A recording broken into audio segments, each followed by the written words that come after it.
Your place is not an accident. It is either the route to the field, the route to the next field, or you're already in the field and you haven't realized it yet.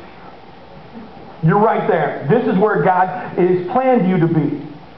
So He's looking at you and He's saying, all right, the harvest is great.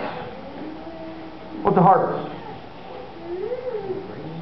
Hey, He's looking at these guys and saying, I'm sending you out. The harvest are the people that you're going to go and prepare the way for God to come through and reap up, finish up the harvest. The harvest is people who you are going to invest your life into. It's really plain and simple.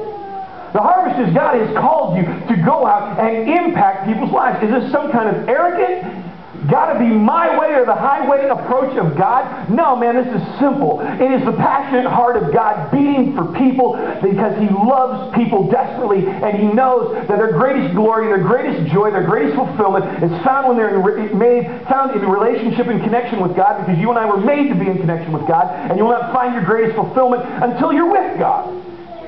This is merely God saying, look, man, there are people out there that are sitting on the stalk being pushed around in the breeze with nowhere to go, and go get them! Go get them!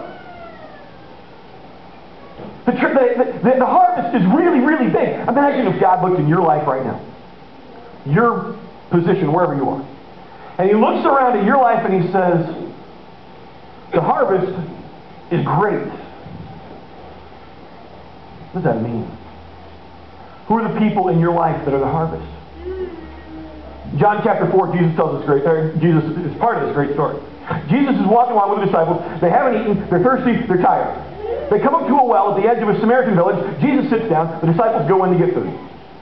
This woman comes out in the middle of the day to get water. Usually you get water at the beginning of the day. She gets in the middle of the day so she doesn't have to see everybody, because she's the town source of gossip. And she comes up and sees this Jew standing there in a Gentile town, and she's like, this guy ain't going to talk to me. I don't want to talk to him. Fine. And Jesus says, hey, could you give me some water? Would you mind giving me some water? Notice what Jesus does is not start out by going, you need me. You know, you really need me. I would love to tell you how many ways it is, but you need me. Because it is obvious how you need me. Sometimes that's how we feel, you know, witnessing. I'm going to go witnessing. Bruce, you need Jesus. No, let me tell you how badly you need Jesus. No, really, you need Jesus. That's incredibly demeaning. I mean, would you like anybody to come and you go, wow, love you, but you need help. Yeah, that's encouraging. I want to hang out with that guy. Jesus looks at me and says, hey, can I get a drink? She's like, excuse me? You're talking to me? No, you're talking to me. You don't talk to me. Why would you talk to me? And it starts this conversation. Starts a relationship. And Jesus ends up looking at her and says, hey, why don't you go get your husband? Let's talk about real important stuff. Why don't you go get your husband? And she's like, yeah, I'm not married. He's like, you know what, you're right. You're dead on right. In fact, you're not married. You've been married 7 times, and the guy you're with right now, you're not actually married to. She goes, how do you know this? And Jesus ends up telling her, one of the few people, He comes out and bluntly states, yeah, I'm the Messiah. I'm the one. She runs back to the village, back to this Samaritan village. But you got to understand again, remember, in the eyes of the disciples, is never going to accept Jesus. They're pagan outcasts, strange, weird people over there. They would never be into God. It shouldn't be anyway. God wouldn't accept them if they weren't.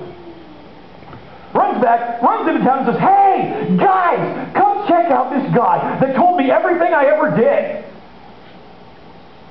Now, this is human nature. Everyone's like, sure, let's go. I mean, that's what you and I do. We go through Walmart checkout line, and there's the Us magazine and the People magazine, and they're telling about other people and everything they ever did. We're like, I want one of those. Or you're like, wow. I want to know about what someone else did. And they're like, we know she's got stories. We want to go hear them. Sure.